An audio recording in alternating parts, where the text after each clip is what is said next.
The Starside Prophecy by Tirri.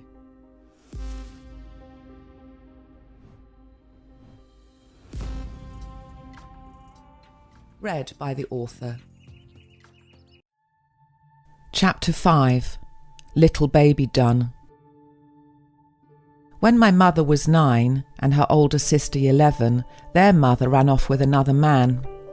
My mother never saw her mother again. My grandfather raised his 2 daughters alone, and 5 years later he married again, a woman named Bridget. My mother did not like her new stepmother, and their relationship was fraught with petty power struggles. When my mother turned 22 and began courting a man 23 years her senior, my grandfather became furious. My grandfather was a hypocrite. His second wife was 25 years his junior. My grandfather's wife, an Irish Catholic, had never liked the competition and had apparently encouraged my mother's sudden exile. Bridget was also living in exile, disowned by her family because she had married a divorcee old enough to be her father. My mother had no place to go other than to my father's bedsitter in Streatham, London. Within 3 months of moving in with a man she'd only met a few weeks previously, she was pregnant with my brother, and 5 months after his birth, she was pregnant with me. My father had rented a little terraced house in the seaside town of Margate. It was December the 27th, 1966. Born on the settee in the front living room with a tabby cat watching from the windowsill, I entered my life 4 days ahead of schedule. The midwife wanted my birth to come early so she could go to Scotland for Hogmanay.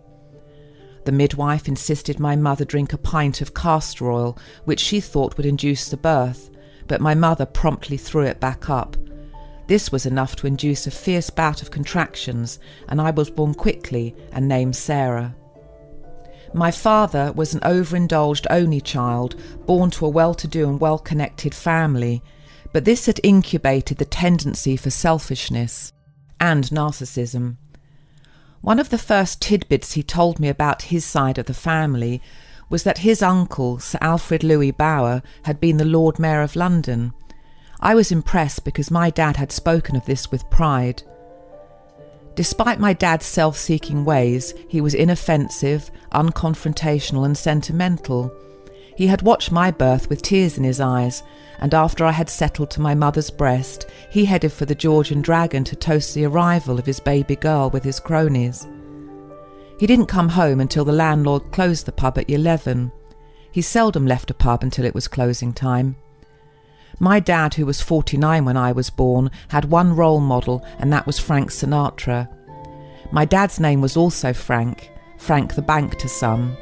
According to my mother, a lot of men his age wanted to be Frank Sinatra and wanted to do things their way. My mother was a beautiful and intelligent woman, but she was dissatisfied with life. It was as if she felt she had been born into the wrong class and the life she had wound up with was beneath her. She stared into space a lot, drawn into scenes taking place in some mental elsewhere. She had been knocked up by a man she thought was charming when they had first met. Under the low lights and the smoky atmosphere of London's saddle room, he had seemed so sophisticated and erudite, debonair even, but now he seemed rehearsed and predictable, not so much a larger-than-life man of mystery, but a bit character in a predictable play. Now my mum was saddled with 2 kids. My brother Mark, a small baby, entered his training ground 14 months before me. He was shy and retiring. I was not. By the time I was 6 months old, I had quadrupled my birth weight. My mother mixed Nestle's condensed milk into my formula and got a lot of satisfaction out of seeing me guzzle it. There was some milk in it, but not much. I happily scarfed the thick sugary substance, but I couldn't sleep comfortably because of the sugar rush. Thus, my insomnia and my fixation with sleep started early. By the time I was 2, we had moved 8 times. My father would leave a deposit on a flat and move us in, and then not pay any rent until we were evicted, which usually took about 3 months. The process would then begin again.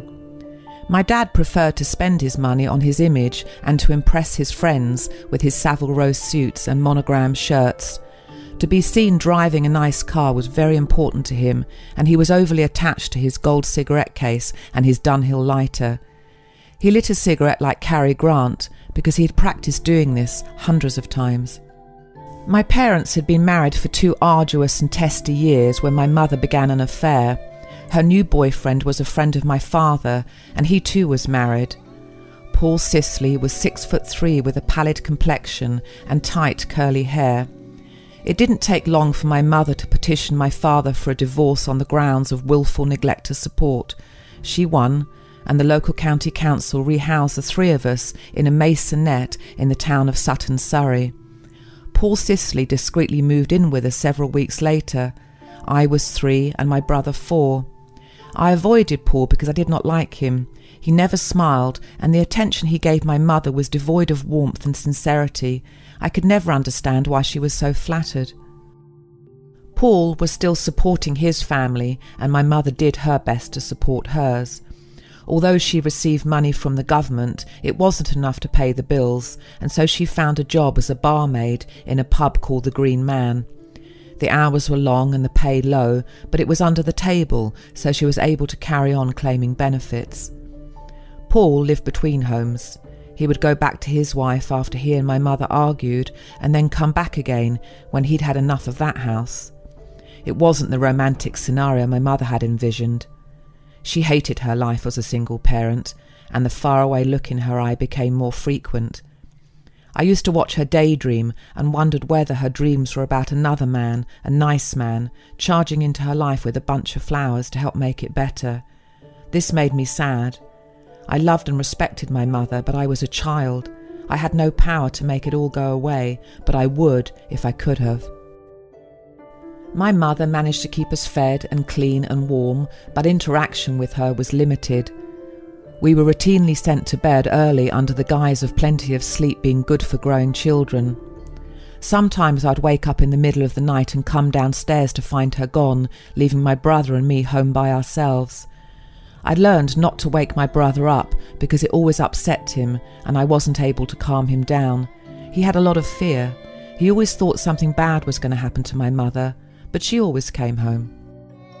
I learned how to work my mum's record player and would carefully play her 45s while I waited for her to return. This was when my love affair with music began. Chirpy Chirpy Cheep Cheep was my favourite. The first line of the song was, "Where's your mama gone?" I always knew where she was, at the Green Man, and I knew how to get there if I needed to. I also knew the sound of her engine when she pulled up, my cue to quickly go back to bed. We got to see our father once a fortnight. He would take my brother and me to a pub and leave us in the beer garden with a Coke and a bag of crisps. I loved my father and he loved us, but his life as a poser took precedence over our emotional well-being. My father would often ask the wives of his drinking buddies to babysit us, and so I met a lot of people who drank a lot of alcohol, who bet on the horses, hoping to win enough money to make their lousy lives more tolerable. By the time I was 5, I began to wonder if the entire population of planet Earth was unhappy. I had a list of them in my head. The lady in the grocery store who limped, Mrs. Rainford, the lonely spinster who lived in the flat downstairs, Lockie, our Irish neighbour who always wanted to borrow money, the rag and bone man with a hunchback and a dead son, Paul Sisley, my mother's boyfriend, who read magazines with rude pictures in them, his wife, who called our house crying a lot, my brother who cried a lot. It was a long and growing list. When my brother started primary school, I was shipped off to a state-run nursery school in Carshalton, Surrey. This enabled my mother to work more. My father had stopped paying all child support and had married a new lady who already had a son, Nicholas, my father was now paying more attention to. Nicholas was overweight and got teased because he was Jewish. We saw him from time to time, but my father's new marriage was fraught with difficulties. His new wife owned a hairdressing salon in the trendy London suburb of Richmond, as well as a lot of real estate. I often heard my father refer to her as a domineering bitch, but I think he put up with the marriage for as long as he did because he enjoyed the lifestyle her money afforded. My Jewish stepmother was nice to my brother and I, and she was generous, but she was always in a rush and always tired. I detected she had too many responsibilities. Her hip hurt a lot, and by the end of the day she hobbled more than walked. She had spent years standing all day working on her clients' hair, but it didn't help that she was overweight, according to my dad. I arrived at my new nursery school at 7 a.m. and my mother left me there for 10 hours a day, 5 days a week. A childminder, Mrs. Sims, would babysit us on weekends. The staff at the nursery school had a lot of children to supervise and keep clean, and they forced us to nap on plastic mats every day between noon and 3 so they could get a break. I lay there watching the other kids crying for their mummies. I sucked my thumb a lot, and one of the ladies liked to slap my hand when she caught me doing it. I told my mum about her, but all she could say was, "Stop doing it then." My mother was exhausted. I kept quiet as I watched her sleep in her armchair. By the time I was 7, I had learned to boil the kettle and brew a pot of tea without burning myself, which had happened once before when I was 5. She liked that I did this because no one did anything for her. I knew that my mother loved me and my brother, I was certain of that, but she was seldom able to express it in ways that made it tangible. One day I asked my mum a question that had been on my mind for a while. "Mum, why do we call Auntie Bridget and not Gran like my friend Tracy at school? She calls her grandma Granny." My mother thought for a while before answering. "Your real grandmother left the house when I was 9 and I never saw her again. Your granddad married someone else, Bridget, and so she's your step-grandmother, but you can call her Granny Bridget if you like." My mum then lit a cigarette and changed the subject while I went into the living room to watch The Tomorrow People, a BBC show that enthralled me about a bunch of teenage kids who had special powers and could communicate with each other telepathically. I would get very upset if I missed an episode, and if I needed disciplining, which was seldom, the first thing my mother did was not let me watch it. My mother's relationship with Paul Sisley started to get violent. One Sunday afternoon a couple of months later, Paul asked my mum to go to the corner shop to buy him a pack of cigarettes, and when she refused, he pulled her down to the living room floor and straddled her shoulders, pinning her down with his knees. He then pushed his fingers into her windpipe and began choking her. My brother was trying to push the door open, but he was too small and got his pinky finger stuck in the door jamb. He screamed and I ran out into the street to get help, but there was no one there, just an old lady walking a dog, and she was too far away. When my mother came outside to get me, she was holding her neck to conceal the red marks Paul's thumb had made. My brother, crying, was close behind her. She told us she was okay and sent us to our bedroom. About a month later, after returning home from the pub late one night, Paul fell through the struts of the portico that housed the entrance to the front door of our maisonette. He landed on the driveway that ran down the side of the building about 12 feet below.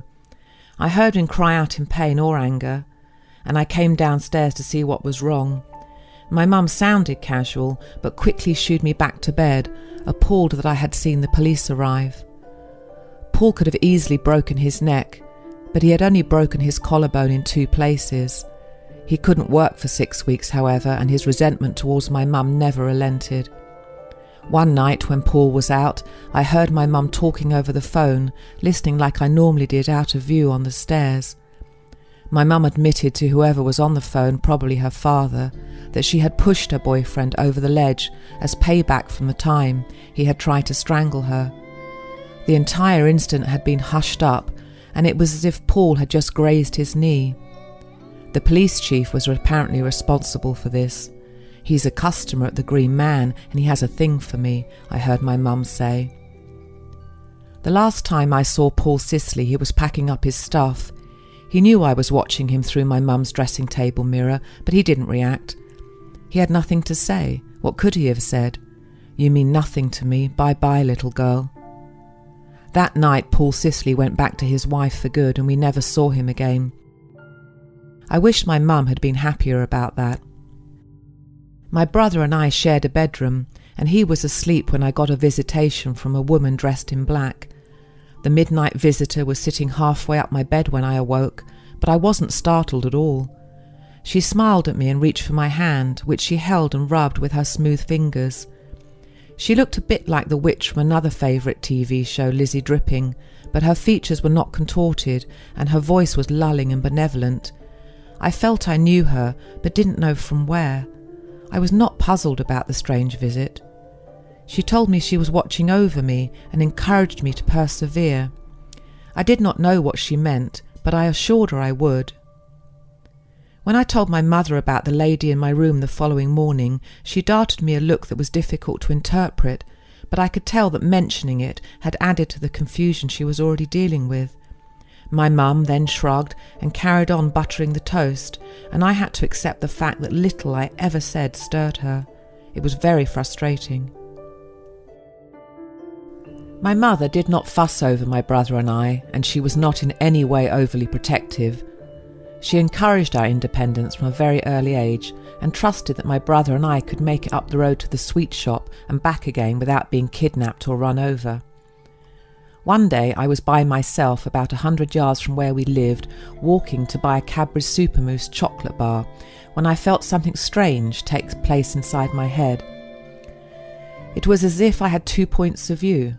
I was Sarah and the person that noticed Sarah. The feeling of calm and inner peace was tangible, and I became aware of the nuance of my surroundings in a way that I had not been a few seconds prior. I noticed the sun rays coming through the clouds, a beautiful spectacle that had occurred many times before in my life, no doubt, but now I saw it as if for the first time. I saw the branches of the trees sway and heard the whispering noise this made, while at the same time becoming aware of the smoke coming from the various chimney stacks lining the street and how dense and black it was. I heard an assortment of car horns tooting somewhere in the distance, a cat meowing, and I could see the silvery trail the snails had made on the old brick wall to my right. I was aware of the previously overlooked details of normal life, and I felt more alive than I ever had, and almost superior, like one of the Tomorrow people. I was only 7 and had no way of communicating to anyone what I felt, and then the new me faded away and I was once again the old me. But the conclusion I arrived at was that what was going on in my head was not what was going on in other people's. But then, to a lesser degree, I had always felt that. I was certain that everyone I knew was not thinking the thoughts that I was thinking, or making the same observations. They were somehow too immersed in the busyness of the life they barely noticed. My mother found a replacement for Paul Sisley pretty quickly. Victor was a regular at the Green Man. I remained circumspect about my mum's new boyfriend because I had trained myself to be appropriately thus with all grown men. The ones I had known were unreliable or troubled, or both. Victor seemed different, however. He was energetic and exuberant, and striking up a rapport with my brother and I seemed important to him. Up until Victor bounded into our lives with a Woodbine cigarette dangling from his mouth, my brother and I were mostly disregarded appendages that my mother, without much unnecessary enthusiasm, just fed and clothed and sheltered. Now things were different. Victor took us for walks to the quarry and talked about what quarries were and why we needed them. He helped us learn to spell very long words and congratulated us for being clever when we could remember how to spell words like decapitate and avaricious. And when we actually remembered what words meant, he was very pleased, and if we used them in the correct context, ecstatic. Victor took us on trips to the park, knowing that we wanted to be pushed high on the swings. He took us on holiday to Spain and helped us build sandcastles and allowed us to bury him, covering his entire body with sand. We had to leave his head uncovered so his chain-smoking habit was not compromised. He looked very funny lying there with his cigarette dangling from his lips. Victor had a well-paid job at Harrods, the London department store, and we all benefited from that. He had not wanted to attend university, which had been expected of him, and he had started out stocking shelves as a young lad in the food hall. By the time he was 30, he was overseeing the machining department that produced exclusive fashions for Harrods' luxury clothing label. The machining rooms were enormous. I had never seen anything this vast and congested, an industrious, noisy space of coordinated mayhem. As Victor showed us around, introducing us as his own, I never let go of his hand. Hundreds of women spent their days cutting fabrics before pushing it through their sewing machines and pulling it out the other end. They sewed hems and buttonholes and zippers, embroidered and pleated. The noise was deafening. Other women dressed the mannequins in the finished pieces, such as culottes and hot pants and bell-bottoms, as well as draping the plastic models with exclusive designer labels like Pierre Cardin. My mum was about the size of a model and got to pick an entire new wardrobe. Harrod's hair salon was a place the wealthy ladies of London frequented, and my mother had her mousy hair highlighted with blonde and very precise streaks there. I had never seen her look more beautiful, and her newfound confidence translated into a more loving kind of demeanour. Until the going got rough. Victor had a sleek and stylish office overlooking all of Knightsbridge, and that was where his life got out of control. Victor was responsible for ordering tens of thousands of pounds worth of fabric weekly, but the amount of fabric delivered was often less than was represented on the invoice. This lucrative scam meant that the supplier and Victor could split the profits of the discrepancy 50-50. When Victor became too uncomfortable with the scheme, his erstwhile partner who had masterminded the fraud began blackmailing him. Victor could not back out and began drinking alcohol to calm his nerves. Embezzlement carried penalties that terrified him, but my mum did not know any of this, nor did my brother and I. Everything looked so good on the surface. 6 months after marrying Victor, we all moved to Dorking, Surrey, and to cement this fairy tale that we had all unwittingly been cast in, my mother decided to change our surnames to Plumley, Victor's name. My mother had moved us without telling my father where we were going, and we didn't see him for over a year. I really missed him. Although he often left us with the wives of his drinking cronies and dragged us to car auctions and beer gardens, bypassing parks and other places children might prefer, we knew our dad loved us. We never doubted it. He was our dad, and now we didn't have what was ours anymore. I hated my new name because it wasn't mine, and I was constantly told that I looked like a plum, which might have been true because I was rather plump around the middle. Being ridiculed was horrible. My father eventually found us, and it was a very romantic moment. He stepped out of his new car waving court-ordered visitation papers with a police officer at his side. He had hired a private detective to track us down, and my dad was triumphant and genuinely ecstatic that his kids were back in his life. Our names were promptly changed back to Durham, and although my brother and I were confused, we were ecstatic too. My dad's need to prioritise his Frank Sinatra image subjected him to criticism and judgment that he had rightfully earned, mainly from my mother's scathing tongue, but this never deterred him from being who he wanted to be, a pleasure-loving, comfort-seeking hedonist who delighted in the fact that he was able to tow his children, his pride and joy, along for the ride. From a very young age, my mother made it a point to remind us that our dad was unreliable and we shouldn't expect much lest we be disappointed. She was right, of course. My dad was unreliable. Promises for him were only ever possibilities, but I always sensed that his love for my brother and I was genuine, and I was grateful that at least the face of one of our parents lit up when we walked into the room.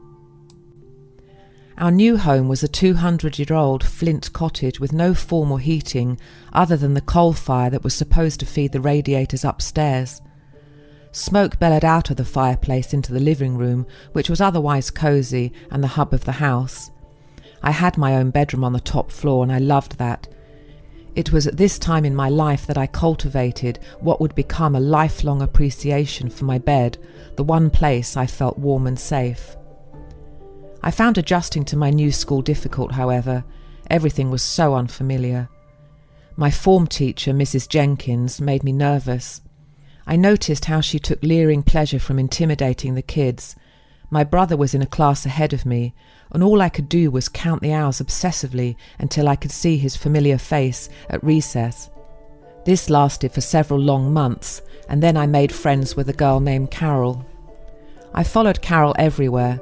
Sometimes she liked me and other times I annoyed her, but she was nevertheless a quirky constant. I also made friends with a girl called Caroline, who told me one day that her dad had served time in prison, and when I asked her what he'd done, she said he had made films that were not allowed. She'd had a hard time pronouncing the word pornography. I liked Caroline's mum, but she was more withdrawn than even Carol's mum, who rarely spoke a word. And my mum wasn't that far behind. For a couple of years, life was somewhat stable, but tensions began to gather momentum when Victor eventually lost control of his life. He had started drinking during the day, and he had stopped shaving and had sores on the backs of his hand. We didn't know he had been fired from his job at Harrods, with a court case pending. One night, Victor came home drunker than usual and became angry when my mother exhibited her usual scathing disapproval. Instead of attempting to calm the situation, my mother inflamed it with threats of divorce. That night we had to barricade ourselves in her bedroom to prevent our stepfather from getting to us. He had told my mother he was going to kill her. I was terrified and wanted my dad more than ever. My mother wasn't strong enough to move the wardrobe by herself, and my brother and I had to help her push it. The wardrobe was enormous, but my brother and I and our mother seemed to find the strength of a grown man. We managed to lodge it in front of the door. The relief made me feel like I was floating, but my brother was crying and shaking. My mum told me to call the police, but a neighbour already had, and when I looked out of the window, a squad car had pulled up and its lights were flashing. 2 policemen came into the house and made their way straight up the stairs. Victor was lying on the landing, on his belly, hissing at us under the door, but they managed to coax him downstairs. My mother, my brother and I now had to find the strength to push the wardrobe away from the door. This was harder than when Victor had been on the other side of it. After a lot of pushing and panting, we pushed the wardrobe back, leaving the carpet ruffled up. My mum told us to go to our bedrooms, but I went straight downstairs and into the living room to where Victor was sitting. The 2 police officers were smoking alongside him. My mother told us we would be going to our grandparents' house to spend the night, and my brother was still flushed and shaking as he made his way to his bedroom. But I was okay, because I was aware of the fact that everything was so much better than it had been a few minutes previously. I fetched my shoes and brought them back into the living room to tie them because I wanted to stay near Victor. My stepdad was sitting in an armchair, sucking on a cigarette and then lighting another one from the one he had just finished. He smiled at me. I knew he hadn't meant to scare us so badly. I felt bad for him. My mother was in the bathroom washing her face. The cats would not come back inside. My brother and I were in the back of my mum's car as we followed the police car down the road. The neighbours watched us all speed off. It was all very dramatic. There was no need for the police officer to drive so fast. I think he did it to entertain my brother and I. We stayed at my grandparents' house 10 miles away for the night, and we came back home the following morning. Victor was gone, and my mother insisted we go to school as usual. A week later, Victor walked in the front door, shaven and groomed. My mother had not been expecting him, but then I didn't know exactly what she had been expecting. History to magically recede? Victor was carrying chocolates and flowers, but his promises of changing were met with scorn.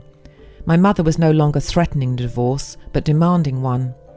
Victor was desperate and refused to leave the house which he jointly owned and had been sleeping on the settee that the money he had embezzled paid for. My mother played along with the charade while Victor became a ticking time bomb I could hear in my sleep. When my brother and I returned home from school several days later, my mother met us at the back door, which was very unusual. She told us quietly to go to her car because Victor was drunk again. I could hear him coughing in the upstairs bathroom. We all climbed into my mother's Vauxhall Viscount. As my mum backed the car out of its space, she could see Victor in the rear-view mirror stomping towards us, his eyes wide and his ginger hair dishevelled. She changed gears and headed for the exit. She must have thought that Victor would move out of the way, but he didn't. He charged our car and hurled himself onto the bonnet, flaying his arms across the windshield like a bat, his teeth bared and bloodshot eyes bulging. By some means, tenacity and rage most likely, he remained there clinging, his knuckles white. Victor's face was only a foot or so from mine, and I was terrified the glass would crack. I thought if it did, he would bite me. It was then that my mother jammed her foot on the accelerator and sped up to 35 miles an hour. She then jammed her foot hard on the brake and Victor went careening through the air. My mother smiled and drove away calmly. She did not speed away, just drove away. Her smile was not a smile of satisfaction, although I suspected there was an element of smugness nestled in the corners of it. It was more of a smile attesting to the fact that she had been able to deliver the three of us from a situation that could have been much worse. My brother and I were still shaking, but my mum was calm, even a tad triumphant that we had not become some domestic violence statistic. I turned back to see if Victor was alive and was relieved to see him sitting in the gutter with his knees up in a one-man hug. The neighbours went back indoors and withdrew from their windows. The dirty laundry of a single mother would be tomorrow's street gossip, but this made me somewhat happy because I knew my teachers would be gentler than normal, especially Mrs. Jenkins and maybe even Mr. Haslam. We only saw Victor once after that when he came back to get his stuff, books mainly. Tolkien had been his favourite author. He and my mum had rescued 2 kittens, which he had named Bilbo and Frodo, and now he had to say goodbye to them too. I was very sorry for him in that moment. Apart from his books and his 3-piece suits, Victor left his other possessions behind, telling my mum she could sell them and keep the money. She now had a mortgage to pay because he had signed the house they had jointly purchased over to her. Victor looked dishevelled and sad, but no longer maniacal as he put his key on the kitchen table. He told my brother and I that when things settled down he would come and visit, but he never did. When I asked my mother where Victor was some months later, she told me that he was in a mental hospital in Banstead. It was the best thing for him, she said. I missed Victor.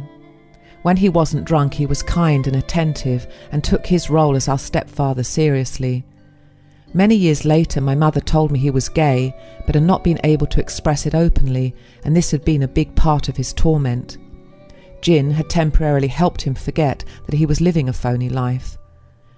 Victor had married my mum to maintain appearances, she said, and she had married him because being broke and divorced was a relentlessly gloomy experience, and he had offered her a way out. Victor was prosecuted for his crime of defrauding Harrods, but managed to escape jail because Victor's late father had been a barrister and his mother was well connected.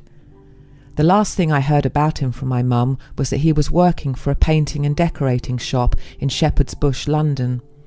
This would have been a big come-down for Victor, who was used to a much more refined life. With the drama behind us, life got back to normal, and I realised I was bored a lot of the time. I wanted life to be exciting, but there was nothing exciting about it. Life was stable and predictable in 1976, but having been overexposed to the heightened emotions of everyone around me, I found day-to-day life drab and was always in search of something to stimulate my senses. My desire for newer emotions left me with a restless spirit that I had no idea how to tame or even figure out what it was restless for. I was only moved by life when some drama was taking shape around me, like the TV soap operas I watched with my mum. Crossroads was her favourite. It centred around the emotional lives of those working in a motel, and there was Coronation Street too, about the drab but dramatic happenings of those who lived in northern England. By this time the Tomorrow People was no longer on air, and I found this briefly devastating. But a new TV drama had caught my attention, The Changes, which was set in post-war Britain and was about a nation of people fearful of technology. The mysterious sounds of the machines eventually caused them to turn on each other and return to a pre-industrialised age. The tension was amazing, and when I noticed the electricity pylons kept ever so subtly shifting position in the background, my eyes became so wide that my mum told me I looked like a bullfrog. This made me laugh. I was 9 years old. My grandparents rented a farmhouse, and every Sunday we went there for a family roast dinner. Their rent was low and couldn't be raised by an unreasonable degree, which effectively made them sitting tenants. I loved Hyde Farmhouse, which was huge and rambling, and my uncles and aunts, who were similar in age to my brother and I, played together. We had several cousins to play with too, and I enjoyed a rich kind of extended family normalcy. My grandfather had retired from his profession as a butcher and now spent his days slowly fading into oblivion. He drank beer and whiskey but rarely ate, and his anorexia was becoming obvious. He was 6'1" and weighed only 90 pounds. I expected he would lose more weight as he secretly fed his food to the dog, who had ballooned to over 100 pounds. I looked away when he caught me staring.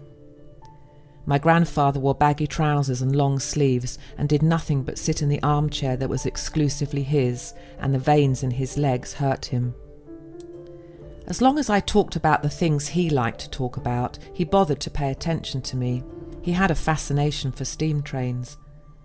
My grandfather liked me because I indulged him, and the only thing that really annoyed me was when he called me son out of habit. I corrected him once, but only once.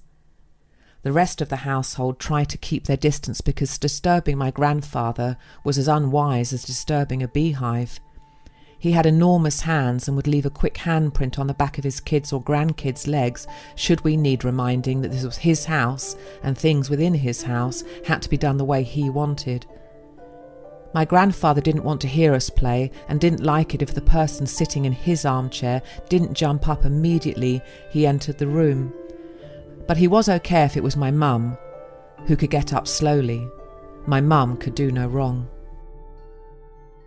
My step-grandmother was stoic, and if she felt bitter about her life of drudgery, she hid it behind a martyr's smile. She worked 2 jobs, cleaned the house, cooked, and raised their 4 children single-handedly, 3 boys and a girl, while my grandfather looked on from his armchair. My step-grandmother did everything. I knew I didn't want a life like hers, which was a slog from start to finish, but I very much admired her ability to accept it all without much complaint. Although our lives had started to become more coherent and more routine, my mother was unable to tolerate being single. By the end of the spring, she had entered into a relationship with a farmer named Dennis, whom she had met at the weekly Al-Anon meetings while still married to Victor. Dennis was in the process of divorcing the mother of his grown-up children. When I was spying on them one night, I heard Dennis tell my mother that the last straw had been when he had found his wife drinking perfume. He told my mother he had hidden her alcohol, and for some reason I thought this was unreasonable. Perhaps she should have hidden his alcohol. Dennis was an alcoholic. The only difference between him and his wife was that he had not yet found himself desperate enough to drink her perfume. Dennis was driven and had a large and thriving farm. Dennis kind of liked my brother and me, but only just kind of. The truth was he didn't want to commit to becoming our stepfather. He was already a dad, and his relationship with his kids was difficult. I was not bothered by this, and nor was my brother. We didn't want another stepfather. But our mother was upset, and I suspected at times furious by his unwillingness to commit. Dennis was wealthy but frugal. He occasionally helped my mum pay some bills, and he kept her car topped up with oil and bought her a reconditioned lawnmower that took strength to push. My mother was a competent woman and proud, and she could do whatever she put her mind to, but being a single mum with 2 kids to support and a mortgage to pay was a strain. When I watched her ring for a job in the employment section of the local newspaper, I always knew she did so, hoping that her workplace was where she would meet a new knight, and hopefully his armour would be shinier than Dennis's, but I was not as hopeful as my mum. My mother experimented with different jobs and left them if she could not see the benefits in staying, but her new job at the local golf club really pleased her. The day she became the professional's assistant, she was very happy. The shop, which sold golf clubs and silly sweaters and overlooked the first fairway, was where she booked the professional's lessons. The golf club was a playground for stockbrokers and bankers she hoped might be interested in her. She also took a job working for the Milk Marketing Board in the hopes of meeting a dairy farmer, keeping Dennis around while she bided her time. Dennis bought my brother and I bikes, and for the first time in our lives we were able to explore further afield. At age 10 and 11, we took long bike rides all over Surrey. My mother never knew where we were, but she always knew we would be back at supper time, hungry and exhausted. She was very happy that her kids liked to explore, but seldom made any inquiries about where we had been. The following summer, 3 airline stewardesses moved into the house next to ours. They fascinated me, and I would spy on them whenever I could. They were beautiful and sophisticated, and their lives looked glamorous if not dazzling. They worked for Laker Airways and wore pretty tight-fitting uniforms. They flew back and forth to America, bringing back booze and tans and funny stories. One of the stewardesses especially liked my mum, and she would sometimes come over for relationship advice. This was very funny to me, and I would listen from behind the door to my mother telling Joy that men were generally unreliable, and her married boyfriend probably was too. Joy, who had long blonde hair and looked like a Bond girl, was having an affair with a captain who told her he couldn't get a divorce until his children were grown. Joy decided to wait it out, but she wasn't happy. I thought she should tell him to fuck off, and I thought my mother should have given her the same advice, but my mother just shrugged and said that Joy was insecure. I couldn't understand why Joy was insecure about anything. On their days off, the Laker ladies sunbathed topless in their back garden.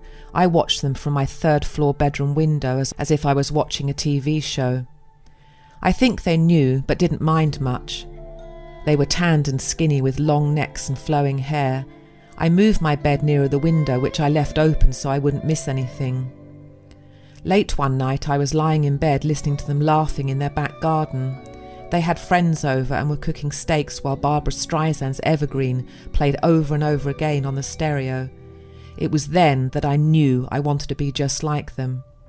That night my future began its solidification process. I declared to myself and to the entire universe that I too would become a stewardess. I too would travel the world. I too would drive a Mini Cooper. I was only 12 years old, and so I would have to wait. But this declaration was like a contract I knew I would keep with myself. The year 1978 ticked by, and I suppose the following year would too. All was well until October 1979. My mum then delivered the crushing blow. "You better get packing, kids. We're moving." My mother had not met a new man and wanted to punish Dennis for not marrying her or even suggesting perhaps one day they might. They had been together for over 3 years, and as far as my mum was concerned, he'd had his chance. My mother sold our house in Dorking out of spite, but it had accumulated a lot of equity, and so the upside to her retaliatory behaviour was that she was able to buy a new home for cash. On October the 31st we left Dorking, the town we had lived in for over 6 years, and moved to a town 200 miles away. I missed Dennis. He thought he would be able to continue seeing my mum and was prepared to drive the long distance, but she was not having any of it and tortured him with her indifference. Dennis would call our house, and late one evening when I picked up the phone, he began telling me how much he loved my mother and how much he wanted her back. He asked whether I would put in a good word for him, and I told him I would. I told my mum about how sad Dennis was and about how much he missed her, but she just shrugged. After a while he stopped calling. I hated the small market town of Honiton where we had moved. I hated it pathologically. I thought it was a horrible provincial little place, an anomaly full of pumpkin-faced half-wits. I had no friends. I hated my new school. I hated my new teachers who didn't know what to do with me because my respect for authority was pretty much non-existent. I now had to share a bedroom with my brother and had no privacy, and I had a hard time looking at my mother. She was the one responsible for forcing us to leave the life I now obsessed about. I missed my grandparents, my aunts and my uncles, my friends and the neighbours. I missed everything that had been familiar. As sovereign ruler of my own angry little kingdom, I was fully submerged into the perfect environment for working out life's problems. I had a minimum of educational guidance and little parental supervision, and by the time the new decade rolled around, I stepped into it with a very resentful attitude. I found nothing to be grateful for and became very uncooperative. I was not engaged in life the way I noticed other children were. My focus unwittingly on the workings of the external world, and my findings got tallied and filed away in some internal databank which served no purpose that I could tell.